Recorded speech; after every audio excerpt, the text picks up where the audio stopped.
जय हिंद मेरे प्यारे दोस्तों। मेरा नाम है कपिल कुमार और मेरे चैनल पर आप सभी का हार्दिक स्वागत है। दोस्तों, हम पढ़ रहे थे तुगलक वंश। चलिए वीडियो शुरू करते हैं। दोस्तों, गयासुद्दीन तुगलक के बाद दिल्ली का अगला सुल्तान जोना खान बना, जो कि मोहम्मद बिन तुगलक के नाम से राजगद्दी पर बैठा था। दोस्तों, मोहम्मद बिन तुगलक का शासनकाल 1325 से 1351 ईस्वी तक चला था। दोस्तों, मोहम्मद बिन तुगलक को इतिहास में पढ़ा लिखा व पागल सुल्तान कहा जाता है। दोस्तों, मोहम्मद बिन तुगलक अरबी व फारसी भाषा का महान विद्वान था। दोस्तों, 1333 ईस्वी में अफ्रीकी यात्री इब्न बतूता मोहम्मद बिन तुगलक के शासनकाल में भारत आया था। दोस्तों, इब्न बतूता मोरक्को देश का निवासी था। दोस्तों, इब्न बतूता को मोहम्मद बिन तुगलक ने अपना काजी बनाया था। दोस्तों, इस्लाम धर्म में धार्मिक न्यायाधीश को काजी कहते हैं। दोस्तों, इब्न बतूता मोहम्मद बिन कासिम का 8 साल तक काजी रहा था। दोस्तों, इब्न बतूता ने रहिला यानी सफरनामा नामक पुस्तक लिखी थी, जिसमें इब्न बतूता ने 3 महत्वपूर्ण बातों का जिक्र किया था। नंबर 1, भारत और मोरक्को के बीच व्यापार का वर्णन। नंबर 2, विश्व का सबसे समृद्ध शहर दिल्ली का वर्णन।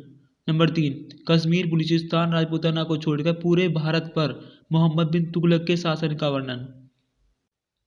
दोस्तों, भारत में सती प्रथा पर रोक लगाने का प्रयास करने वाला प्रथम सुल्तान मोहम्मद बिन तुगलक था। दोस्तों, मोहम्मद बिन तुगलक के बाद फिरोज शाह तुगलक ने सती प्रथा पर रोक लगाने का प्रयास किया था। दोस्तों, फिरोज शाह तुगलक के बाद सती प्रथा पर अकबर ने रोक लगाने का प्रयास किया था। दोस्तों, अकबर के बाद सती प्रथा पर औरंगजेब ने रोक लगाने का प्रयास किया था। दोस्तों, 1829 में लॉर्ड विलियम बेटिक ने सती प्रथा पर पूरी तरह रोक लगा दी थी।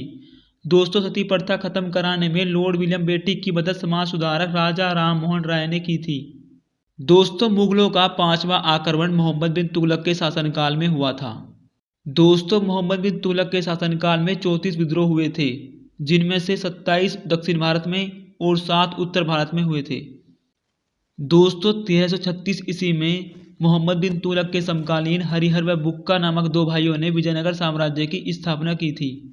दोस्तों, मोहम्मद बिन तुगलक के शासनकाल में दक्षिण भारत में सबसे ज़्यादा विद्रोह हुए थे, इसलिए इसने अपनी राजधानी दिल्ली से देवगिरी शिफ्ट की थी और इसने देवगिरी का नाम बदलकर दौलताबाद रखा था। दोस्तों, कुछ समय बाद किसी समस्या के कारण इसे अपनी राजधानी दौलताबाद से दोबारा दिल्ली शिफ्ट करनी पड़ी थी। दोस्तों, मोहम्मद बिन तुगलक ने अपनी सेना को 1 साल का नकद वेतन देकर अफगानिस्तान में खुरासान अभियान पर भेजा था। दोस्तों, सेना को खुरासान अभियान पर पहुंचने से पहले ही उज़्बेकों ने खुरासान पर अधिकार कर लिया था। दोस्तों, खुरासान अभियान फेल होने से मोहम्मद बिन तुगलक का काफ़ी लॉस हुआ था। इस हानि की पूर्ति करने के लिए इसने दोआब में कर वृद्धि की थी। दोस्तों, 2 नदी के बीच की भूमि को दोआब कहते हैं। दोआब में कर वृद्धि करने के बाद दोआब क्षेत्र में बाढ़ आ गई थी, जिससे फसल का काफ़ी नुकसान हुआ था। बाढ़ के कारण मोहम्मद बिन तुगलक का यह कार्य भी असफल रहा था। दोस्तों, मोहम्मद बिन तुगलक ने अपने शासनकाल में सांकेतिक मुद्रा का भी प्रचलन किया था। दोस्तों, मोहम्मद बिन तुगलक ने चांदी के सिक्के बंद कराकर जीतल के सिक्कों को चांदी के सिक्कों की जगह दी थी। जीतल के सिक्कों की जगह कांसे यानी चमड़े के सिक्के चलाए गए थे। दोस्तों, चमड़े के सिक्के हर घर में बनने लगे थे, इसलिए ये सिक्के मोहम्मद बिन तुगलक ने बंद कर दिए थे।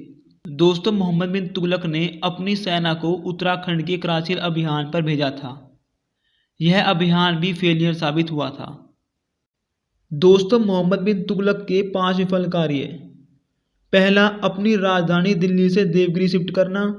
दूसरा, अपनी सेना खुरासान अभियान पर भेजना, वो भी 1 साल का नगद वेतन देकर। तीसरा, दोआब में कर वृद्धि करना। चौथा, कांसे यानी चमड़े के सिक्के चलाना। 5वां, अपनी सेना को ठंड में कराचिल अभियान पर भेजना। दोस्तों, 1351 में सिंध के ठट्टा विद्रोह में मोहम्मद बिन तुगलक की मृत्यु हो गई थी। इसका मकबरा तुगलकाबाद में स्थित है। दोस्तों, मरने से पहले इसने दिल्ली का अगला सुल्तान अपने चचेरे भाई फिरोज शाह तुगलक को बना दिया था। दोस्तों, अगर ये वीडियो आपको अच्छी लगी हो तो लाइक, कमेंट, शेयर और सब्सक्राइब जरूर करें। जय हिंद, जय भारत, वंदे मातरम।